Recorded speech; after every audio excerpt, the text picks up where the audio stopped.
Thank you. Thank you very much, Monica. It's really great what you have done in allowing us to do this interview for so many people. I'm Jean, this is Regina. We are sitting in Graz in Austria, where it's been snowing all day and it's very white outside. And we're going to talk about Regina's biography today.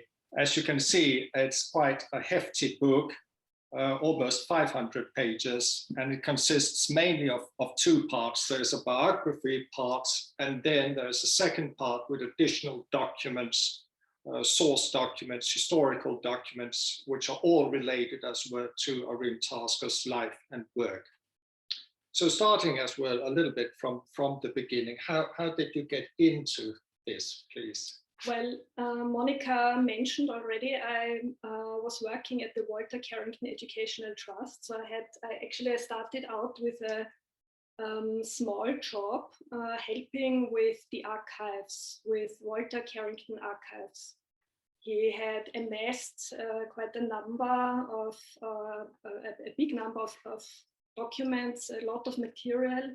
Also, Irene Tasker had given to Walter Carrington material she collected. So, for example, a big collection of letters that would also contain letters by Alexander, letters from pupils and grateful parents. So that's over 500 letters that came through Irene Tasker to the archives, and other documents. Also, she liked to write notebooks and diaries and made scrapbooks, so there's some of that. And a starting point for me was actually one of those notebooks. So that was what it is a ring binder with handwritten notes. So my work actually was to sort through material in the trust, to classify it and to catalog it. And this notebook was so, I thought that this was so interesting because, of course, I knew Irene Tasker was one of the earliest teachers and assisting Alexander, so in very close contact over a number of years. And there was this notebook, so I thought, maybe I can learn something. So that, I hope, answers a question already I got in advance.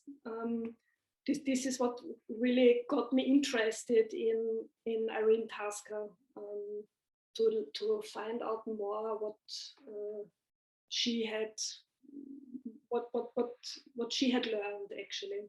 So it was this notebook, and I decided to not just catalog it, but to transcribe it and to read it, and thought it was really valuable. And thought maybe it should be made available. So Jean and I were working together at that time already at the trust, and I came to him because publisher. So I thought, I actually approached him and said, shouldn't Mouritz publish this, or the trust publish this? And well, you said I should actually try to find out a little bit more about Irene Tasker. You gave me this very good advice to see if I couldn't find some pupils by Irene Tasker who still could remember her, to do interviews and find out more about her life. Yes, and that led on to as well a very big research project. And of course, at that time, I had no idea what I actually sort of incidentally started, because then it led on to making lots of connections, and meeting lots of people. Yes, so it turned out there was a lot to find out actually. There was a lot to find out already at the trust. There is a lot actually also, so another I have to mention, like Mouritz was also really important, not just as the publisher, but Mouritz has preserved so much historical material and made available so much historical material. So that was really valuable, also as valuable for any historical researcher in the Alexander technique. But so I did those interviews. I found some pupils, interviewed them. That was amazing because two pupils I located through colleagues. So I have to thank here Kate Kelly specifically and Joe Searby, who made contact or who passed on the contact to pupils of theirs who had had lessons with Irene Tasker a long time ago. And those were two really impressive and lovely old ladies. One in a still working actress in her 80s in London, whom I visited and interviewed there, and the other one, over 90-year-old lady living in the countryside where I traveled, and we spent the whole day. And yeah, it was so. This was amazing, just amazing connections to make, and also to see how those people still had lessons, still were interested, still were using the technique every day, really, and thinking that it helped them so much. And then, of course, I interviewed also colleagues. So there were especially some senior teachers who had had lessons or had some work with Irene Tasker that was also extremely valuable and wonderful. And one of the big highlights of my research and good luck in a sense was that I was able to find the family. So the contact there was no contact really, or at least nobody I asked could give me any contact with the Tasker family, and through some lucky online trace, some family members left. I was able to find someone, and they were interested. So this was wonderful. I know some Tasker family members are watching, so hello and thank you so much. I'm really blessed as a biographer with such a wonderful family, because it's not, you can't rely on a family to trust really, or to give permission. So of course you have to ask permission for a work like that to publish writings and pictures.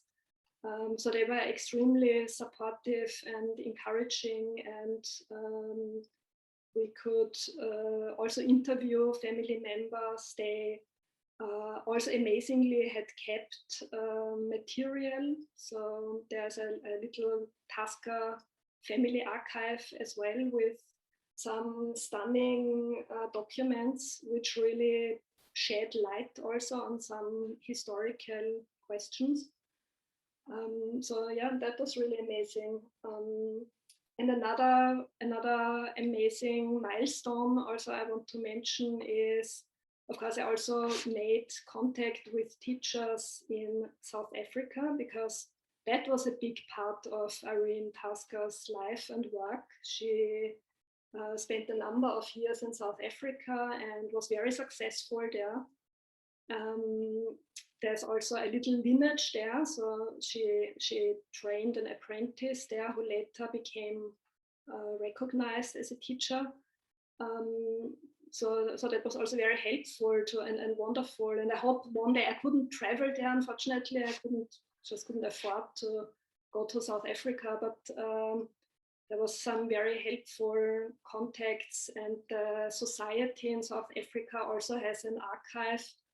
And I was given access basically to letters there, which was extremely helpful and yeah, very enriching. So there's a few more highlights of the research if there's time at the end, and if you are interested, just put it in the chat. Tell us more stories about the research, then I can tell some more interesting stories, but maybe we'll move on. Yes. the moment. So what we would like to do is just to, as well, touch upon some key events in Irene Tasker's life, and therefore also in the history of the Alexander technique, which will give us a better impression of this woman who was really remarkable and contributed a lot to the Alexander technique, but really has been sort of under the radar and not been really acknowledged for all of her work. So if we just go back a step, as it were, and start with her early life and education. Yeah, I think what is really important to consider is the time she was born into and grew up in. So she was born 1887. This was Victorian England, and that was not a time which was the best for women. So women, of course, didn't have the vote. Women, it wasn't so. Women didn't necessarily get a very good education. Only recently women had started to go to university, but of course women didn't get degrees. I mean, not the same degrees as men, so not proper degrees. That came much later. The career choices were also quite limited for women. And if they wanted to have a career, it was usually a decision between family and career. So that was the atmosphere of the time, and Irene Tasker was very lucky, really, to be born into a family, a Methodist family, where the education as such was valued, and also education of boys and girls both was valued. So she went to a good school. She was developing an interest in classics, so Latin and Greek, and studied the classical tripos at Girton College in Cambridge. So she was allowed to go to university. She qualified in 1910, no doubt with the plan to become a classics teacher then at school. But things developed differently for her. So there was no post when she qualified, and through a lucky coincidence, she could a post at a homeschool was offered to her. And that was quite important connection, because this homeschool was run by Lady Margeson. But already there, it tells us something about Irene Tasker and about her love of children, that she chose to do this. Yeah, and also that she was obviously interested in, she wasn't afraid to do something that was not quite the norm.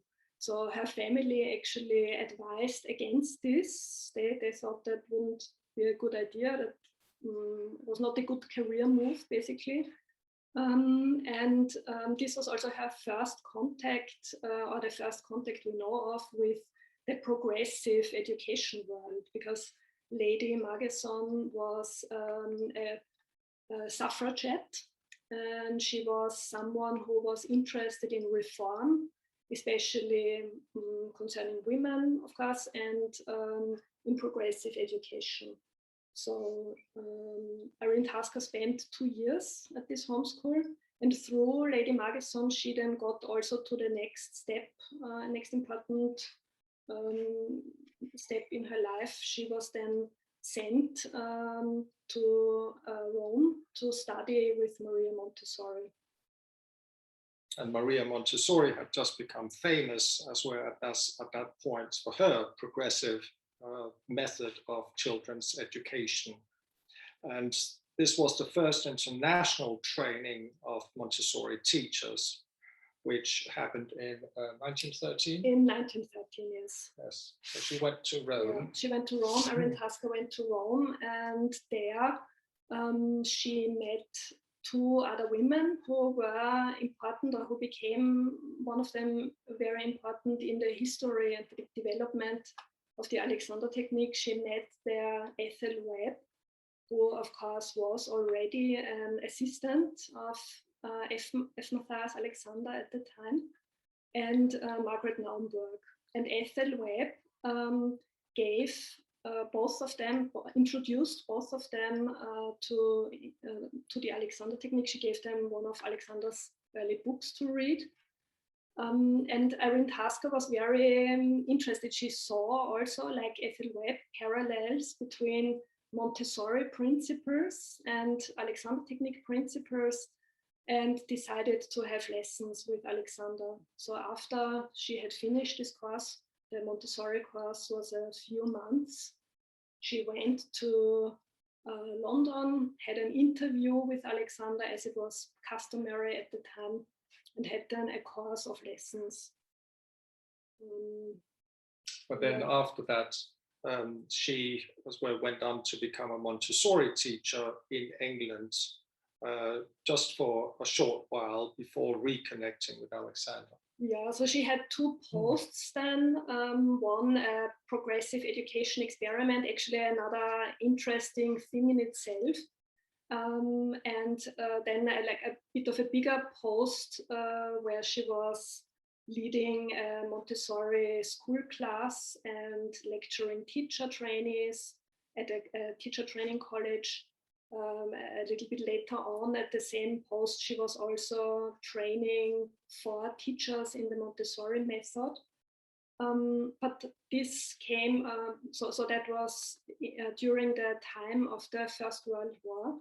And through the war, this came to an end. So her job came to an end. She had still, and she was teaching, that was purely Montessori she was doing there. She had still contact with Ethel Webb, who at that time was already in New York with Alexander. So Margaret Naumburg, whom they had met in Rome, had drawn Alexander to New York, had helped him to set up a teaching practice there. She had started a school herself, Margaret Naumburg, a Montessori-based school, which later on became quite famous. So this was later on the Walden School. And Alexander was also attached somehow to the school, so he was giving lessons to pupils there. He was also, Margaret Naumburg describes it in a prospectus of her school, or two actually, that he was overseeing the psychophysical development of the pupils. And so Margaret Naumburg heard that Irene Tasker was jobless and contacted her. She wrote her a telegram and invited her to teach at her school. And Irene Tasker took this opportunity. There was an added bonus as well, which Margaret Naumburg also threw into the package. She said there's also the opportunity to do postgrad studies with John Dewey in New York at Columbia University, and this surely was also a big draw for Irene Tasker, who for all her life, so she kept an interest. She was interested in Dewey's theories, Dewey's philosophy. So she went to New York and also reconnected. That surely was also a factor that pleased her, that she could reconnect with the Alexander technique in New York. And then, of course, what happened was some events which led her to become Alexander's assistant, which started out with a little boy. Yes, so that's actually, she describes that. I mean, it's in today's time, it's funny. She describes a pretty little blonde boy called Donald with a fierce stammer who was unteachable. So she found this boy unteachable. And that says something actually, because by all accounts she was a very gifted and also a already experienced teacher. And this boy had lessons with Alexander throughout the winter. So we are talking about 1916, autumn 1916 to 1917. And after his lessons with Alexander, he was teachable. She found him teachable. And Irene was so impressed by that. She thought there's something so fundamental and she needs to study this. So she quit. She asked actually Alexander and Dewey to get her a job so she could study the Alexander technique. And she left Margaret Naumburg School in spring 1917 and started to work for Alexander. And then she became Alexander's assistant, just like Ethel Webb was Alexander's assistant. But now, what did it actually mean to be Alexander's assistant and apprentice back in those days? Mm-hmm. So that's also related now to one of the questions. So Alexander was giving lessons. Irene Tasker and Ethel Webb, they would take pupils and give them what is called lying down work or inhibition work. And also they would do application work with the pupils that Alexander was teaching. Application work is to help, they would help the pupils to apply the Alexander technique to activities. So they would bridge this gap, they would help them to bridge the gap between what the pupils learned in a lesson to how they were meant actually to apply it themselves in their daily lives. Potentially, probably they would also assist during lessons, they would watch lessons, but it's pretty clear that they didn't start pupils themselves, so that they didn't start the pupil from the beginning. The question actually, so I can bring that in, Wes was asking about the earliest recorded mention of lying down work.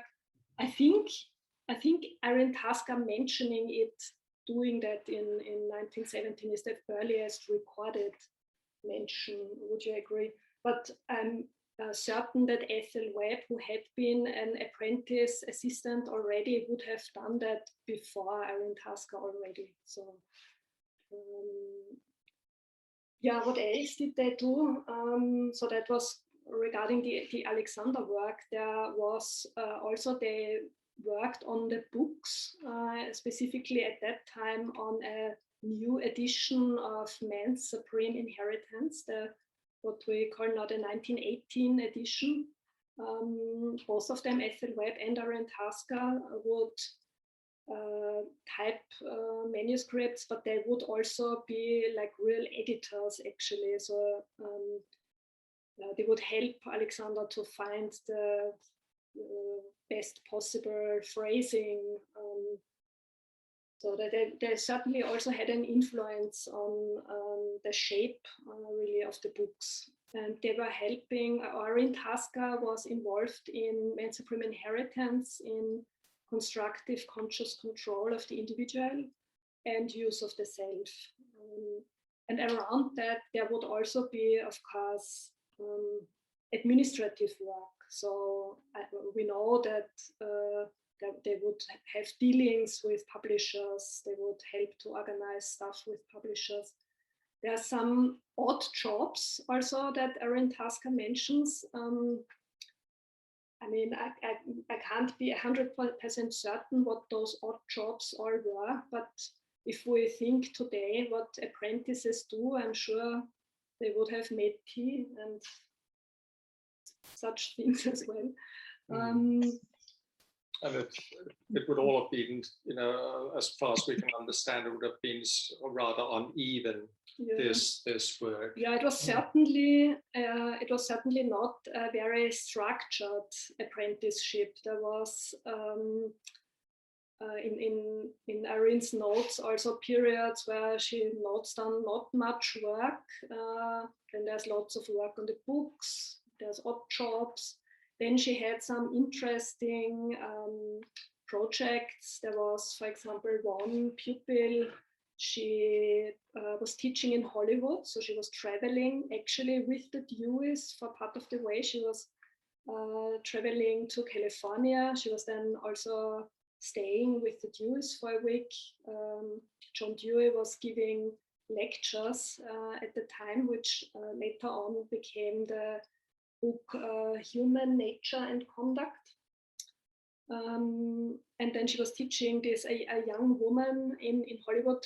No doubt that was application work. I'm sure she was doing application work with this young woman. She was also, it's a nice story, also saying something about Irene Tasker, really. She was giving talks in Hollywood. She was, she said something at the dinner and then was invited by William DeMille, the brother of Cecil B. DeMille, the Hollywood film producer, to give bigger talks or a bigger talk to a large group.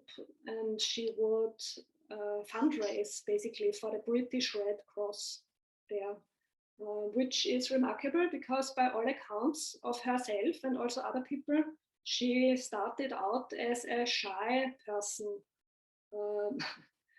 So her first employer described her as the girl who hides behind the piano. So that's a good development from the girl who hides behind the piano to the woman who raised fundraisers in Hollywood.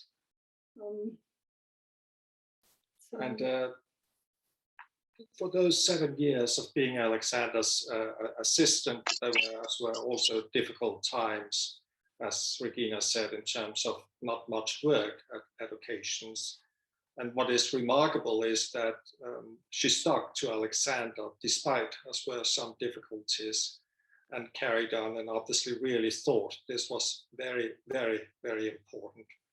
And the next big turning point really in her life and for the technique came in 1924, when they had just as well moved back to London, or re-established themselves in London. And then something happened. Yes, so in 1925 that was a real milestone for Irene Tasker's life and work, but also for the Alexander technique, for the history of the Alexander technique, or the development of the Alexander technique. One of her brothers was in India at the time. He was a British government official, and he sent a son back home to have lessons with Alexander. The son was considered nervous, overly nervous. And Irene Tasker then, so this was the start of the little school. Irene asked Alexander, could she combine his lessons with his schoolwork? And Alexander, who had been keen already to start something like that, or to get the Alexander technique into education, said yes. And yeah, very quickly then other children joined, and this was the start of the little school in 1924. So there's a number of questions around the little school. I wonder, shall we tackle some of those questions now? Shall we? I think if we say a little bit more about the little school and how the Alexander technique was really integrated, how much it was part of the school, and therefore how unique as well the little school was. Yeah, so it was really, we're just changing the view here. It was really remarkable because we have to consider that with this school, the Alexander technique was really at the core of everything. So it was not like an add-on, another subject or something, or it's not just that the children were having some lessons, but it was really the basis of all the subjects. So what does that mean? That means that the children were taught to not end game. So that they should not end gaining was the most important thing. They always should look after the means. There is this funny story as well that because these pupils, they would write essays about their work, and so they would write essays about looking after the means whereby for as well doing anything for any activity.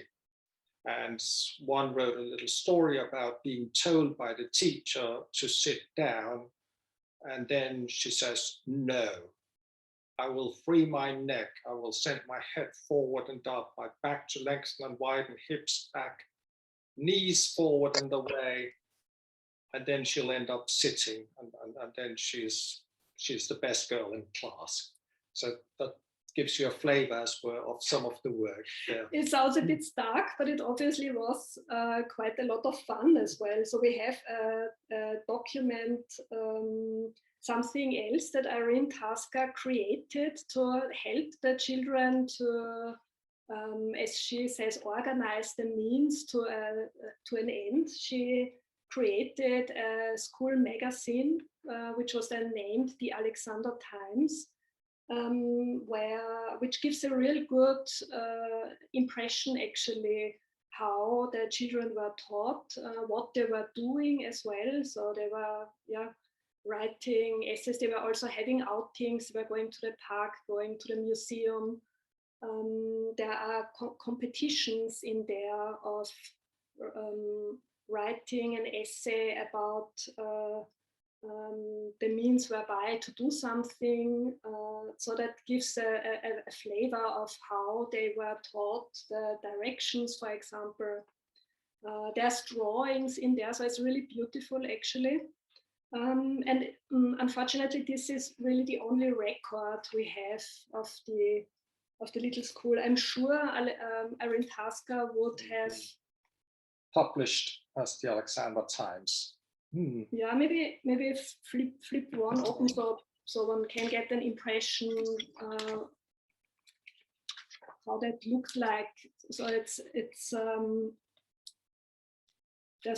there's pictures in there. Through that we have some names of pupils as well. Yeah, so that's the only records really we have. Although I'm sure Irene Tasker would have kept records. She would have learned that. She mentions that she was a previous employer at Darlington College, was keen to on record keeping. And one other thing was, of course, they were also taught to observe each other, and sometimes that's also a bit funny because sometimes they get quite keen on being critical of each other's use. Yeah, so that's also something one can extract really from the Alexander Times, that they were taught to observe each other's use. What else? Let me just look briefly at the questions. Maybe I would like to actually answer Louise's question quickly here, because should I know? We'll answer that later about how it all developed later.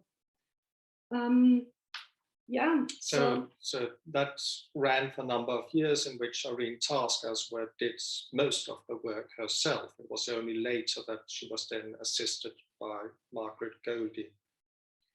What maybe also what would be interesting to say is that most of the pupils who joined, they were considered that they had some difficulty, although some were like considered nervous, some had a stammer.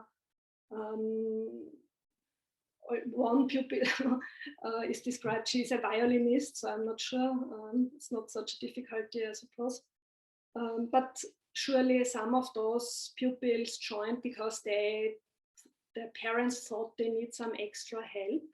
but some also would join because the parents would just be keen that their children would have an early start with the technique. It was very successful, the little school, so it ran out of space, really. And it was also a factor in the starting of the teachers training course. So in 1931, Alexander started to train teachers in a formal training course. And he had in Use of the Self, in the appendix, there is a letter published by Alexander, a letter to intending students of the training course, where he describes that he had been approached before and asked to train teachers, but he had some hesitation about this because there are 3 reasons. And one reason he gives is that he couldn't guarantee the proper practical experience for his trainings. But now, as the little school is running and is successful, he feels that he can now provide experience for the trainees. So the little school really also was partly was a factor that Alexander felt he could start his teacher training course. And the trainees were, at least in the beginning, were expected to go to the little school and work with the children under Irene's supervision, which was again application work. So all the work that Irene Tasker did with the children, what the children did, was application work. The teacher trainees working with the children was again, they were applying. And Irene also worked with the students in a more informal setting privately as well. So they would meet at her flat, they would cook together, eat together, but all with good use. So they were peeling potatoes, keeping their length.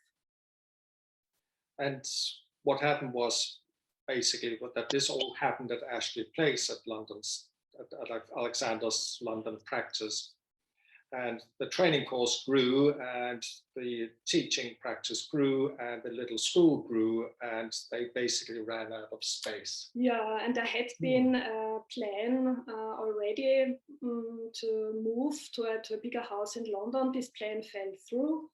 And then they hatched the plan to move the little school to Penhill, that was Alexander's country home, and to turn it into a boarding school. And this happened in 1934. The little school moved out of Ashley Place to Penhill. And this was also the point when Irene Tasker resigned. So she had been running the little school for 10 years, was then assisted also by a number of the teacher trainees, by Margaret Goldie, was the main assistant.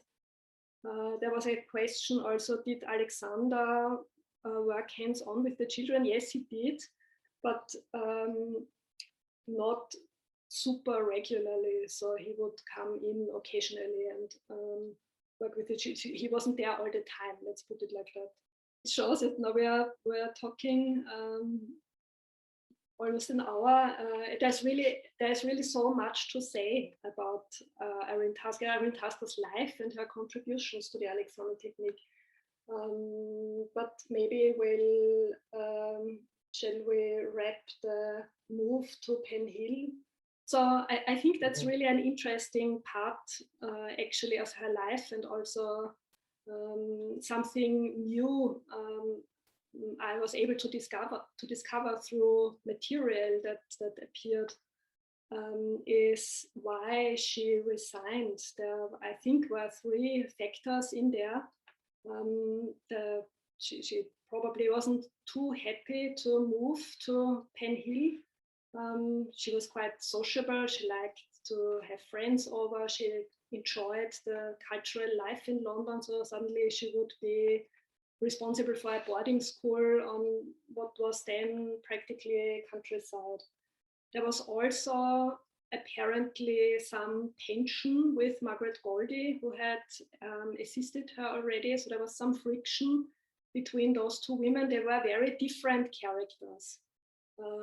So that was probably also not a happy thought then to work even more closely together. Although I also want to say that later on, those two women were on good terms. So they were very friendly later on. There are some lovely letters and so on. But the main thing that apparently happened was that Irene felt she was not acknowledged in her role by Alexander. So there was a prospectus was made for the school in Penn Hill, which had also a trust fund had been set up, and she was not, so she had been de facto the head of the school, the responsible person, and she was not mentioned, she was not confirmed in her position and in her responsibility really also towards the parents. So she raised this point with Alexander. There's a letter, we have a letter where she actually talks about this. And obviously they didn't, Alexander didn't come around to her view. And yeah, so they parted ways, but they parted ways in a very friendly way. So it was a respectful conversation they had, obviously. So they remained friends. And Alexander also opened up another opportunity for her. So this then led to her going to South Africa in the end. There was I think, you know, we just need to cover, I think, South Africa, you know, here. She ended up in South Africa, you know, which showed her willing to travel, to go to the unknown, and for the first time being a teacher who took, as were pupils, right from the start in building up a teaching practice. Really, we have to think what a courageous move that this was to go to South Africa. She didn't know these people where she was going to. This was a farmer in South Africa who had written to Alexander. So she didn't know what she was letting herself into, really. This was a totally new country where there was, I mean, she was the only Alexander person in South Africa. And she had never started a pupil. So she describes herself, up to that point, she had never given a first lesson. So that was a really bold, that shows her adventurous spirit also, her courage really. And she got very successful. So she then built up, she was successful in the countryside, then made contacts to people in Johannesburg, gave that one of the very early events was she gave a talk to the what was called the Transvaal Teachers Association to 300 people, gave them demonstrations. So the setup was that she was give this talk. People could then sign up for demonstrations for later on, which she would give in her home, always groups of 10 people, and so 80 people signed up for that, and there came a lot of work out of that. She also set up a class for children, again, an application class, as she called it. And it gained, that the Alexander technique gained over the years real momentum, and there was a push to integrate, then to bring the Alexander technique into the curricula in the Transvaal. So this was yeah, a very successful. She was extremely successful there, which also led to a tension with the physical education people. So just recently, physical education had been introduced in the curricula in South Africa. And those were two camps, basically. So the supporters, not so much Irene Tasker, was not directly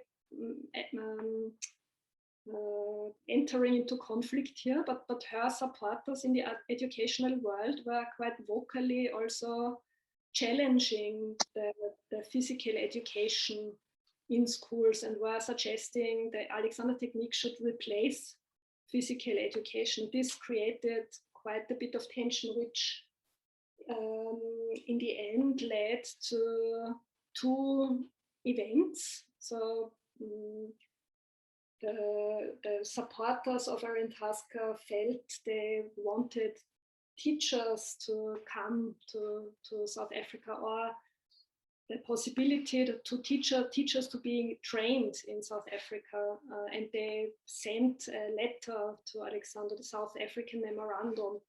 And this is that's also included in the book. It's a really interesting document, because also there are questions in there that are always coming up again through time, really, so that they petitioned Alexander.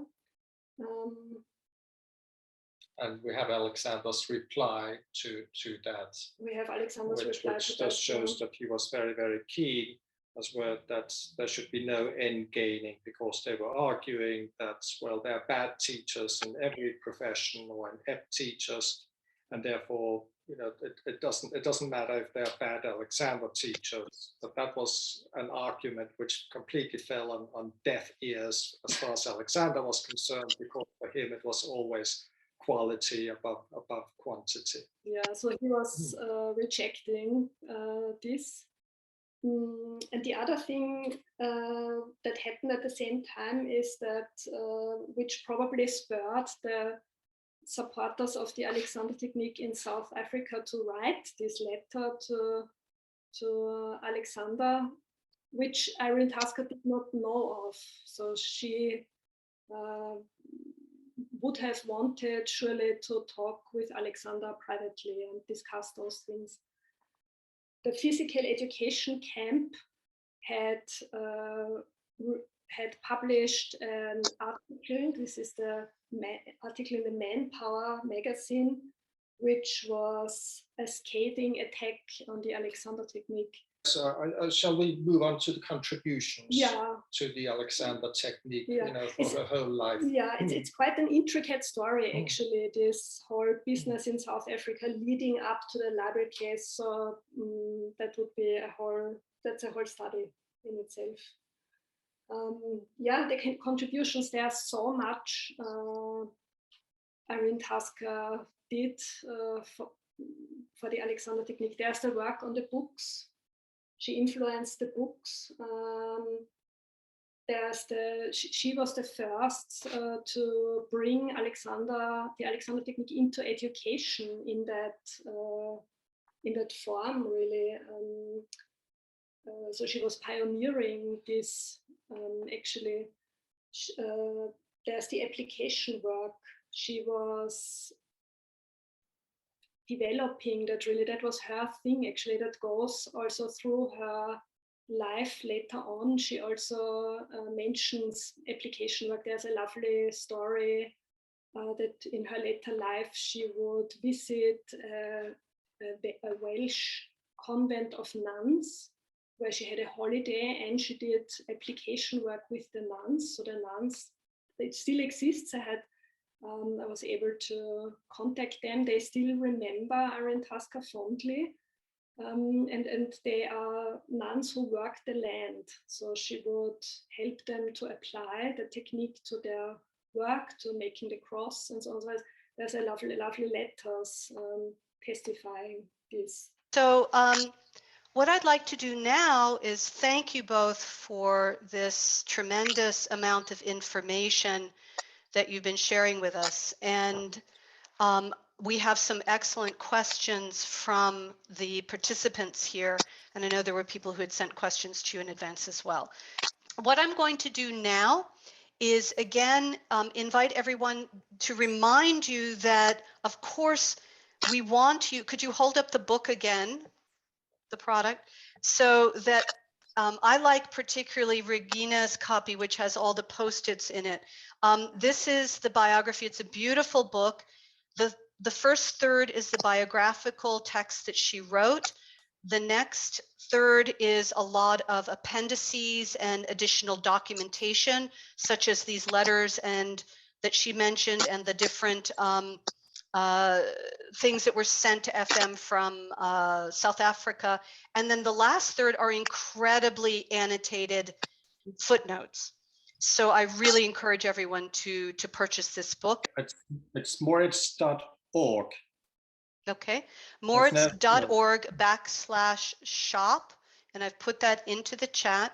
And you can purchase the book between now and 7 p.m. on Monday evening GMT time, GMT +1 time, or by 2 o'clock Eastern time in the United States, and you can get the 15% discount. We're also encouraging people to make donations to the Poise Project, 25% of which will also be donated to the Walter Carrington Educational Trust in honor of Ruth Murray and the relationship between the Poise Project and the Carrington Trust. Also, I would like to give a shout out. Sue Mary was here. She had to leave the call, but Sue Mary and Judith Kleinman established something called the Developing Self. I will put their website into the chat later as well. The Developing Self is doing all they can in UK and internationally to further this work of Irene Tasker's of bringing Alexander Technique principles into primary, secondary, and tertiary education. They have training programs for Alexander Technique teachers, and they also have curriculum for Alexander teachers to use in these settings, and they have curriculum to bring in for Alexander Technique teachers to meet with administrators and teachers in public school settings and other school educational settings to introduce them to the principles. So now I'm going to come to these questions, if I may. And the first question is from Ruth Diamond, and I think this will be of interest to everyone as well. Did Irene Tasker have any romantic relationships? Not that I know of. So I didn't come across any hints. So if she had, she didn't leave any trace. She was very private in that area. Yeah. So she was not married. She had no children. That's for sure. If there was any relationships, we don't know. And there were no letters that you discovered for that as well. Yeah. The other question, another question is, I have the from John Simmons, I have the impression that Irene Tasker actually wrote much of the use of the self exactly alongside FM. That was very proprietal about that book. Is this your impression? And she was very proprietal about that. I would say she was very protective about all the books. So she defended the books. Even, like people may know this talk she gave, Connecting Links, which is, by the way, also republished in the book. So all her published articles are also in the book. Where she dedicated a whole section to defend the books and to explain why there was so much work being put in and why the books. And she was very instrumental in 3 of the books, correct? The Man's Supreme Inheritance, the rewrite of that, the 2nd edition, right? And the and conscious control of the individual and use of the self. Yeah, she was very much involved in those, and she would certainly, I'm sure that she influenced Alexander in some fashion. Of course, it's impossible to, near impossible to say how exactly she influenced it. But and so I know she edited them along with Ethel Webb too. They worked very hard together on the drafts. I'm going to ask another question, which came from Robin John Simmons again. Have you interviewed any of the children who were in that class, or are they all dead? I didn't. I couldn't find. So I don't know if they are all dead. But you'd had. Yes, didn't you? I interviewed a man in his 80s. His name was John Black, and he was very friendly. But unfortunately, he was just 5 years old at the time in the 1930s when he went to Penn Hill and was at the school for less than a year. So he couldn't remember anything. But obviously, it wasn't a bad experience because he went on to have lessons with Luli Westfeld in New York in the 1950s, and he continued having lessons for many, many years. So another question comes from Ruth Rutberg, a quick question. She's heard that Irene's first name was pronounced with 2 syllables, Irene, and with 3 syllables, Irene. Is the 3-syllable way correct, or how does the Tasker family say her name? So maybe the Tasker family could chip in here, but as they told me, as I remember when we were there, they know her as Aunt Reen, so it's Irene. Okay. And what I think you spoke about South Africa, what took her there and what she did there, because Ricia Sachs was asking about that. And Pamela Hebden had a question about, was she involved in the libel trial? And I think you mentioned about that. Penelope Easton says, I wonder if part of the conflict with Miss Goldie in the small school might be that Goldie was Fribble trained while Tasker was Montessori. How much conflict of methodology would that bring? Yeah, possible that was also part of it. But yeah, definitely they were very different. They were different characters. We don't know. But I think also, I mean, from what we can gather though from the reports of the little school, it wasn't Montessori teaching. It was Right. completely Alexander technique based, and Margaret Goldie was, of course, very, very dedicated to the technique, and therefore I imagine that, I mean, they would have no disagreements on that front. Then another question was, Catherine Ketrick mentions that Marge Barstow has told them once that Alexander would bring in drafts of use of the self to the first training program and ask the students to read them and tell them if his explanations were clear. Did you come across anything of that either, Sean or Regina? Sorry, you mean to the first teacher training course students? She doesn't identify which training course. She just says, bring in drafts of use of the self to the first training program, she said. Well, that's not possible because the first it would have been after then. Training course started in 1931 and the use of the self was published in 1931. So do you think that he brought it into to the training programs that were going on at that time? Did you hear anything of that? Maybe it was UCL and not use of the self. Perhaps later. Maybe it was, maybe later on. He would have done that with the universal constant in living, but I have not heard of that. And then a really important question from a few people. Did she give lessons to Raymond Dart, and was there a connection between Tasker and Raymond Dart in South Africa? And if so, what was it? Yes. So she did give lessons to Raymond Dart. She was waiting for a passage back to England at the time in Cape Town. So she was based in Johannesburg, but she was waiting to take a ship to England. And at that time, Raymond Dart took lessons with her. Unfortunately, that was cut short a little bit because then she left. So he didn't have his full course. We don't know exactly how many lessons he had, but he was. It helped him, and also he had a son who was who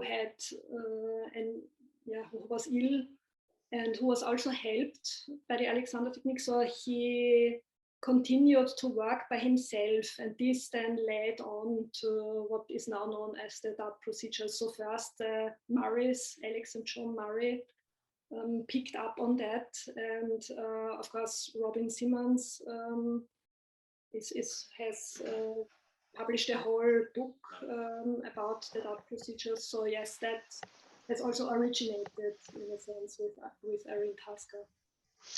So we have some responses from the Tasker family about Irene, and so forth. One is, and I'm just scrolling here, give me a moment, Irene or Greenie. She was called Greenie. And what else do they have there, Tom? It's 3 syllables, and we use it in Nini, not Rini. It's 3 syllables, and they use Nini. Yes, Nini is actually also that is also mentioned. Walter Carrington always referred to her with 3 syllables. So that's. Yeah. Nini is also in the Alexander Times actually. So the children called her Nini apparently. Yeah. Okay. And someone, Robin John Simmons writes, by my reckoning, Dart had about 30 lessons from Tasker. Tasker told me that as far as she was concerned, he did not understand the technique, but Dart was always very humble about his understanding of the technique. So any comments on that? As far as I remember, he was not considered to have completed the full course of lessons. So because Irene Tasker left, had to leave Cape Town at the point.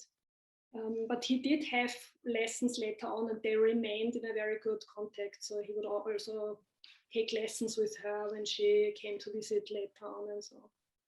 And I do want to give some attention to the pedagogy and the research. Herbert Stegar asks, concerning pedagogical ideas, was there contact and interaction perhaps with Elsa Gindler? Do you know that? Not that I know of, so I wouldn't have come across that. But she was very interested in, so it may be that she read, I don't know, but I've not come across that. And he also asked, concerning the little school, was there some kind of regulation or control by state officials for this school in England? Almost none, yeah. because back in those days there was very little regulation, and that was what allowed all of these various educational experiments to take place, and homeschools and so on. As long as they learned as well something, the rudimentaries of reading and writing, then people were allowed to do it. So yes, very little oversight. Some of them would not have been allowed today. Which leads us to the question is some people have is how can we bring out Tasker's work and goals into the 21st century? What can we be doing now to bring Alexander Technique education into schools? Well, I mean, there's a lot of work being done already. You mentioned developing self. There is also, so that hopefully answers Louise's question. There is Sumary's school, which actually also has Alexander Technique principles at the core. Yes, and that school is the EduCare school.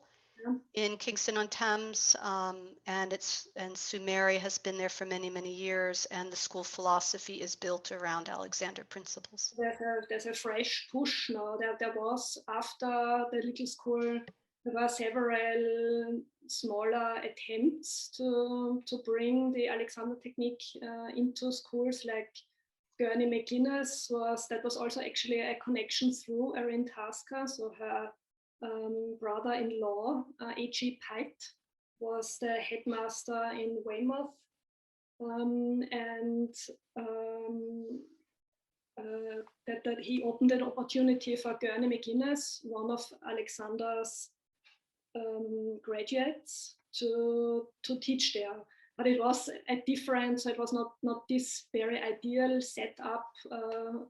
That it was a school totally based on the Alexander Technique, but he went in and gave lessons. So I think it would be valuable also, there's a record of this to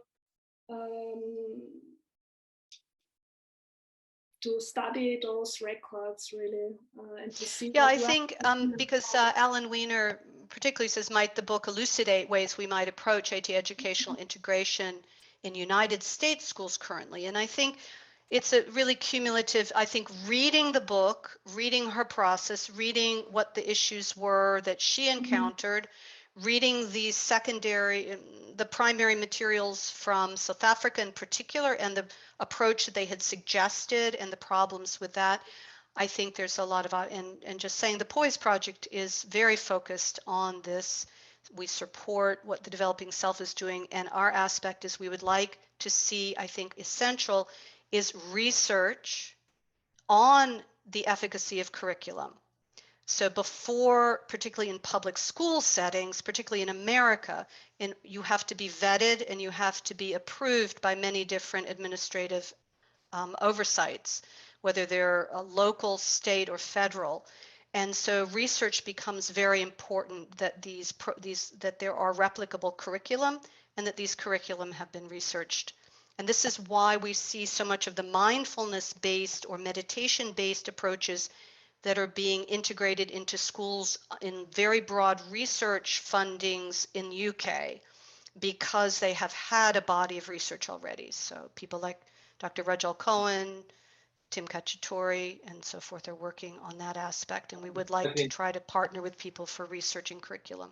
Yes, Jean. Course, we can't, to just adapt what Irene Tasker did, because there were so different times and settings. And also one has to take into account, different countries, different cultures, different school systems. You can't as well apply the same approach, I think, to each and every country. You have to as well deal with them much more individually. You can't even do it from state to state in America. So it's it's all very, very determinate. And so you have to have people willing to go into those settings and learn and adapt to them, show up at educational, we need to go to educational conferences, not just Alexander conferences, but conferences with educational professionals to represent what we do to them and introduce them to what we do. So that's a whole other discussion, and hopefully the Poise Project can host the developing self and some others in those conversations, perhaps in the summer. There are a few more questions here.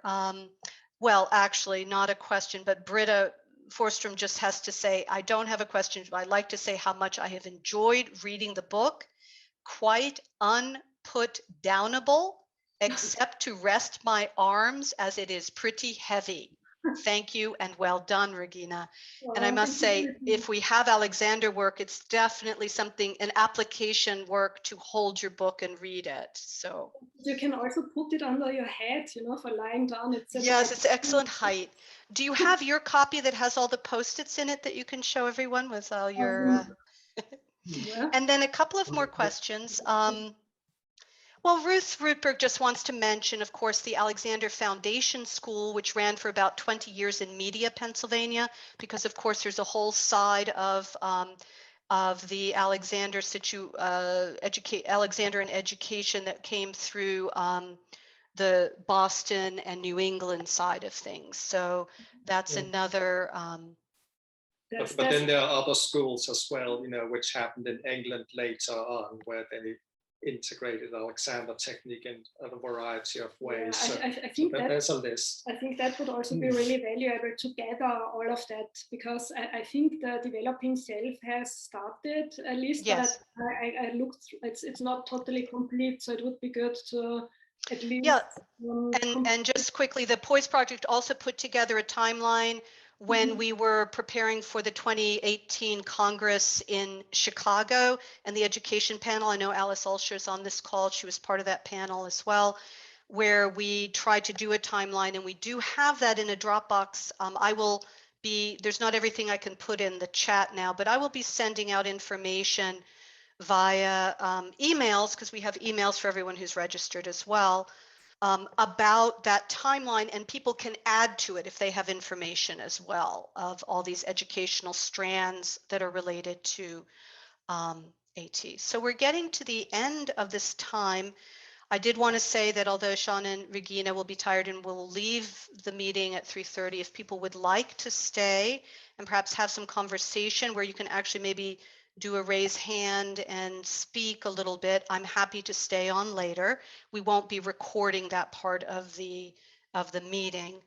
And I did want to again remind everyone that for the next 48 hours between now and 7 o'clock on Monday evening GMT +1 time or 2 p.m. Eastern time on Monday, you are able to purchase the Tasker book at a discount. It is set up on the website mouritz.org/shop. And that we are going to be working on transcripts of this and in other languages as well. Let me see if there's anything here. Will copies be signed? If requested. Yes, Yeah. then when you place the order, then there is a comment box, and in the comment box you can then specify that you want it to be signed, to, for example, or if you just want Regina's signature, just give the specification in the comment box and we'll organize it. And also apologies if we didn't get to all of the questions. I think we got to most in the chat and that people sent in, but I'll be saving this chat. I will send it to Regina. You have her email address in the chat if you want to contact her directly with questions. When you read the book, perhaps we'll have some people set up study groups about the book. I think it's wonderful. And then finally, again, we would encourage people, if you can, to make a small donation of any size to the Poise Project and or to the Walter Carrington Educational Trust, the latter as a memorial and honoring Ruth Murray. And anything you would like to say in closing before you leave the call? And I would imagine other people will leave as well. But as I said, I'm going to leave this open and begin to let people speak to one another by allowing you to unmute if you're interested in talking some more. I'm happy to stay. I just want to say, if I may, as the publisher as well of the book, that I'm really happy and I'm really honored as well to be able to publish this book because she's such an important figure in the Alexander Technique world. And she has been as well unacknowledged for her achievements. And it's about time as well that she is acknowledged and recognized for all that she has done. So yes, so it's been a pleasure as well to publish this book. And just one last thing before people leave. We have a project that we would like to do in collaboration with Mouritz Press and the Poise Project, which is to see if we can get this book into public libraries and into university libraries. If you yourself are in a university, are you an academic in a university setting, you can request this book being purchased as a addition to the libraries where you work yourself. If you're in America and you live in a state, you can request it to any state university or college because in America, because the state and state universities are covered by taxpayers' dollars, we have access to those libraries and we also have access to making requests. Then going to the public library level, generally that just means going in and filling out a form and requesting this book to be purchased for the library. So that information we're going to be sending out in the next week, this little campaign to get this book in libraries. We know that now this is in America, March is Women's History Month, and we need to raise up what have been invisible women, particularly in our profession, who did so much, continue to do so much, and should have recognition. And there is a lot of interest in researching and expressing the history and the careers of these women. So Regina has done a great service by her dedication to this woman's life. And our last question will be, Regina, what's your next project? I don't want to give any details yet, but there is a next project. It's actually another woman. It's a much smaller project, but it's still early days. So It's obviously also connected to the Alexander technique. I also have ideas for a few articles. So, and we do have requests for, is the book going to be translated into other languages? So that's another big project, Sean? And I think if people want this book translated in other languages, step up. You know, that's what the Poise Project has been doing. Marie-Laure de Plex is on this call, and she has been just vigorously translating our documents into French. We have people who've been translating into German. So yes, we want our information. This is an international profession, and we really would like as much to get into other languages as well. And we will be working to translate this presentation as well. I think that's it. I do want to make one last comment because Rifia has been bringing up about Joyce Roberts, the woman who worked very closely with Irene Tasker in South Africa and later became, through, we could say perhaps was one of the few people who is recognized as being trained by her as an Alexander teacher, because she did get certified. The only so she apprenticed with Irene and was later then seeking recognition and was recognized by staff. Right. So that was one of the forerunners of what might be called an apprentice model. Yeah. And of course, Tasker herself was part of an apprentice model for training. So these are all very interesting areas for future discussion. I'd like to thank Sean, all of us together, to thank Sean and Regina for this. If you would like to do the wave or the clap in your frames, you may. And as I said, as we bid them farewell, I will stay. And if anyone would like to continue this conversation any longer, another 15, 20 minutes, I'm happy to stay on. And my co-host husband here and I will try to allow people to unmute so we can actually speak with one another a little bit. So thank you so much, and fantastic, Regina. We're so proud of you, and we're so proud of you, Sean, for all the work that you've done of keeping things in publication and new publications. And well, what can we say? Thank you. Kudos. Thank you, Monica. Thank you for having us and for organizing that, for getting me to do that. Yes, much love. If we were all together, we'd give you a big hug and a big round of applause. So maybe, I don't know if I can unmute everyone all at once. Let me see. What I can do is I'm allowing you to unmute yourselves if you like, if you would like to make some noise for them. Thank you so much. Thank you. Can anybody do the whistle, the American taxi whistle? I wish I could. Bye. Okay. Bye. Bye, you Cheerio. guys. Thanks a lot. Bye. Take Well care, done, Regina. Regina. Bye. Bye. Good night.